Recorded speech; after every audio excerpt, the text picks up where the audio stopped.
Fabric exclusive YouTube channel. We're gonna do stonewalling, psychological assault and abuse in the passive aggressive form. So I've had this channel for a year this month, and I just realized that I have not done a video about the silent treatment. And I think this is a really important topic to go over, so this is long overdue. And in this video, I want to specifically talk about what the silent treatment is and why I consider it abuse and how it differs from somebody that just doesn't feel like talking. So what the silent treatment is and what it's not. And I also want to talk about how narcissists in particular will use the silent treatment in ways that we will misperceive it. They will use it to confuse us. So I want to dig into that a little bit and explain what the silent treatment actually means versus what we may think it means in the moment. Welcome to Looking Behind the Mirror, So this is Looking Behind the Mirror. If you want to subscribe to this lady's channel, subscribe. I've had a few, I've seen two women in particular that I've known in my life that have practiced this. One was definitely a narcissist that was, going back 20 years ago now. Won't say names. And the other one, she was definitely passive aggressive. She just would not communicate. And the reason how you know that there's just negligence going on and abuse is the way they communicated at the start. If they're not following through with that, you know they're just abusive people. Laziness is abuse. Stonewalling is abuse. Laziness in communication is abuse. You shouldn't be in a relationship if you can't communicate, or you're too lazy to communicate. These are all signs that you're in a relationship with a passive-aggressive abuser, and they might not even know it. But that's what it is, and it's not good. It's really not healthy, and these people need to mix with their own kinds. we explore narcissism and take our lives back as we make sense out of nonsense. As a quick disclaimer, everything I say is based on my opinions and my personal experiences. I'm not a professional, and if you're really struggling, I encourage you to seek professional help. I am providing links below for you. So I first want to tell a quick story about an experience I had that may be confused for the silent treatment, but is not. A long time ago, I won't even tell you how long ago so that you can't figure out how old I am, but I was in my early 20s and I was working with a guy that was a friend, and a new CD, this is back when there were CDs, came out, and he was really excited, and it was a band we both liked, and he brought this brand new CD into the store we worked at, and I touched it. I don't know, I was looking at it, and I accidentally put a tiny little scratch on the CD, and it wasn't like big enough to make it so that you couldn't listen to the CD, but it was a scratch nonetheless on his brand new CD. And this guy in particular was very particular about keeping his CDs pristine. So if I was going to accidentally scratch a friend's CD, this was the wrong guy to accidentally scratch a CD for.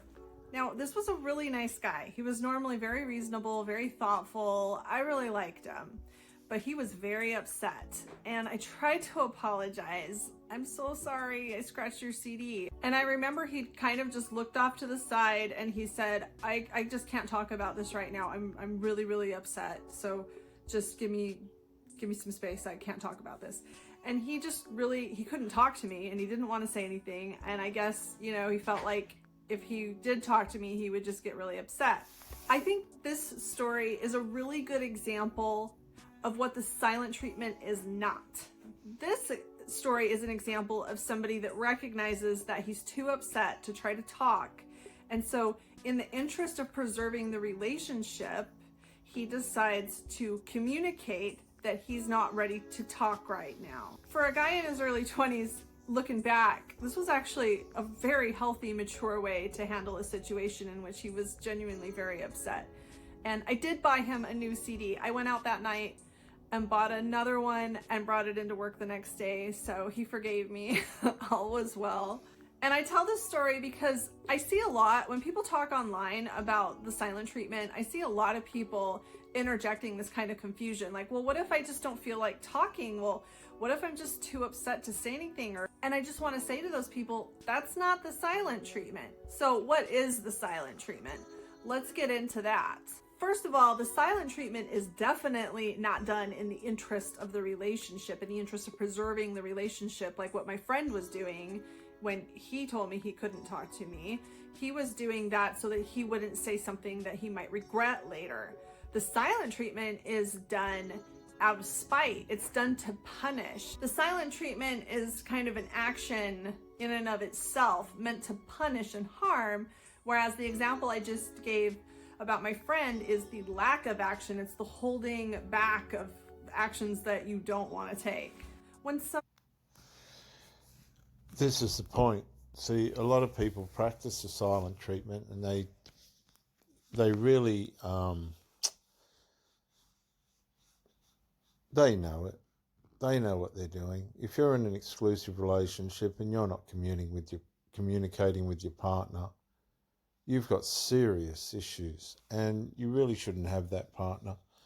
When I'm in a relationship, I like to communicate. I like to stay close. I like to know what's going on and what's not going on without smothering. And when you're with a lazy person, whether they accept it as abusive or not is irrelevant. Negligence in any way, shape or form within a relationship is abuse. And when you see this happening, you need to recognize it, identify it, confront the issue. And if the other person doesn't understand or has no clue what you're talking about, you're with the wrong person, and you need to let them go with their own kind. Somebody is using the silent treatment against you, there's not going to be a communication. There's not going to be an explanation of, hey, I just can't talk to you right now. Instead, there's going to be a sense of unease and a sense of confusion. I know for me, when the silent treatment's been used against me, there's almost always a little bit of doubt, like, is this person upset with me? Am I imagining things? Are they giving me the silent treatment, or am I just making a big deal out of nothing? And it can range. And what it does is it can undermine the confidence you have in yourself. It can.